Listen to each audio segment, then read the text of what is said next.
Travel down the Des Moines River near Keosauqua, and you'll float past a little town called Bentonsport.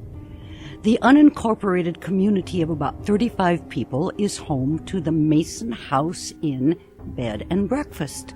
It's a building that stood as long as Iowa's been a state and is said to be one of the most haunted places in Iowa, if not all of America. The inn was built in 1846 by a man named Billy Robinson, and he owned it for 10 years, and he called it the Ashland House. The house was then sold to Lewis and Nancy Mason, and it would remain in the Mason family for the next 99 years. They ran it in their family until 1956. The building has served many functions through the years, including being a field hospital during the Civil War. Be brought here stabilized, and then once they were stabilized, they would be taken by rail or steamboat down to Keokuk for a veterans hospital. And we do have several Civil War soldiers that died here from both sides, and they are still here, and they're here by choice interacting with us. Chuck and Joy Hansen are the fifth owners of the inn. The couple bought it at the turn of the millennium. They, along with their children, have learned many things about the property, some spooky, others not. One is how the inn was used as a stop for the Underground Railroad.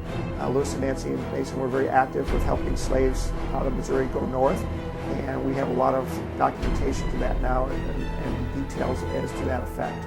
From the 1920s to the 1940s, the inn served as a boarding house for local doctors and teachers. The Hansens believe some of the patients are still with them today. And one particular doctor actually resided here with his wife.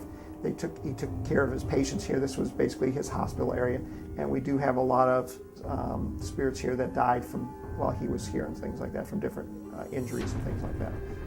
In 1956, it was sold out of the Mason family for the first time to Cal and Brother Redhead out of Des Moines.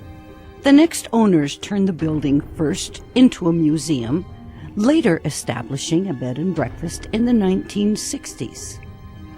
All that rich history remains alive within the walls of the Mason House Inn, with more than 90% of the furniture being original. But all that history carries a spooky secret. Rooms 5, 6, and 7 seem to have the most activity. I don't know if it's because that's the room most people stay in. Looking for activity. Right, they come here hoping to have some kind of experience, and they stay in those rooms, and I'd say 75% have some kind of experience.